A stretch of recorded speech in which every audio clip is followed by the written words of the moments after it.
Alright guys, welcome on back to the channel, and in today's video we're going to be taking a look at the brand new LMG, the Fang 82. I've been using this LMG a lot in Black Ops 6 Zombies lately, just getting those camos and whatnot, and I really gotta say guys, this gun is actually really good. It does decent at taking you up to those higher rounds, and it does really well at going up against the Tomb Boss. So if you guys are looking for a new, decent, I would say almost OP loadout to rock here in Black Ops 6 Zombies, we definitely got you covered here today. With all that out of the way, be sure to drop a like, subscribe to the channel. We're getting closer and closer to 27,000 subscribers, and I cannot thank you guys enough for all the love and support. Now jumping straight in here, I know what some of you guys may be thinking, like it's an LMG, you don't want to be running around with it being weighed down. We are basically going to be running a movement build today here on this LMG. Every attachment that we're going to be using besides the extended mag is going to give us some sort of a improvement to our mobility or our handling. This LMG did really well when it came to the quest and doing all of the steps to get up to this point. Some guns with smaller mags and whatnot can be a little bit more difficult to do, like the lockdown steps when it comes to building the ice staff. I would say even with just a single pack in the blue rarity, you should be just fine to get yourself up to round 21 where you can freeze both the waterfalls and get yourself that free legendary ether tool. After you get that, this LMG practically just becomes unstoppable. It takes down all those specials and elites pretty easily. If you got the upgraded ice staff, one of my favorite things to do is charge it up, shoot it at the ground. You freeze the amalgams, pull out your LMG, and they're pretty much dead in a couple of seconds. Having 150 rounds in this bad boy really helps too. When it came to taking on the boss here in the tomb, the DPS that this LMG was doing against this artifact was actually kind of insane. There's very few weapons in this game that are actually going to be doing over 1,000 damage a bullet. This LMG is definitely one of them. Now the damage isn't quite on par with, I would say, the ASG or the AMR. I would definitely prefer using this over the AMR. I mean, the AMR was pretty fun to use, but it is a sniper rifle at the end of the day. Even though you can shoot the thing rapidly, it is still a single fire weapon, and just having this LMG with 150 rounds is kind of insane, especially when it's doing this much damage. There's definitely going to be a lot of people that are still going to prefer using the ASG up against this boss fight, but this is one that I can definitely recommend you guys try out. You can handle this boss fight really well and could possibly be one of the best guns in the game to take up against it. Another trick for you guys, one of the things that I've been doing lately to get this boss fight dealt with, used to bring in a mutant injection to deal with the amalgam phase. After wasting it too many times because it takes too long to get out of the suit and then damage the artifact, what I've been doing lately is just bringing in a sentry gun. I wait for the artifact to attach itself to the amalgam, place down the sentry gun, and then not only will the sentry gun be helping me damage the amalgam, but it'll also just be helping me with the other zombies and whatnot. I find that it actually helps out quite a bit because not only are these amalgams really tough, I mean especially when the artifact attaches itself to it, but during this phase this boss is just going to be throwing out so many different enemies at you, like vermin and parasites. It's just nice to have something help you take those out. Another thing that I could really advise you guys to do is make sure that you have an ether shroud saved up. That way once you get your amalgam that has the artifact attached to it dealt with, you can easily go ahead and pop that ether shroud, have all the zombies ignore you, so you can go ahead and just lay damage into that artifact. Can't tell you how many times I've had to restart these phases and just it takes so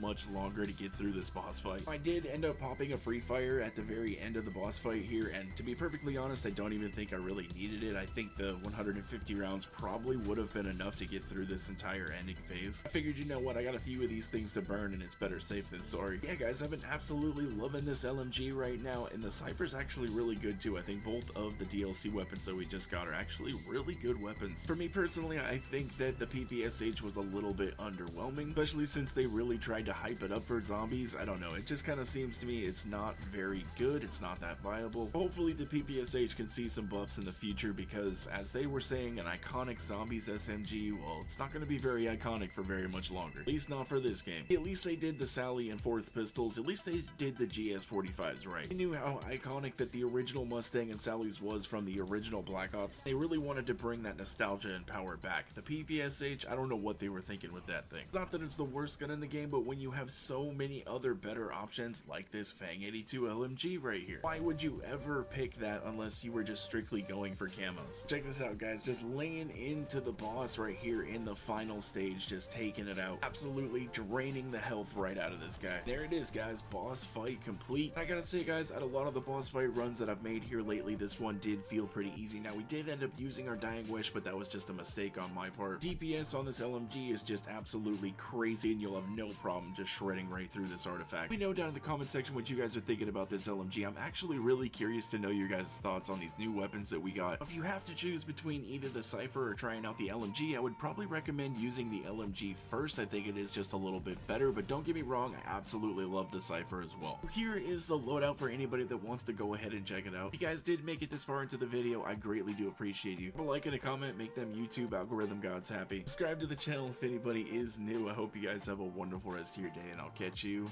in the next one.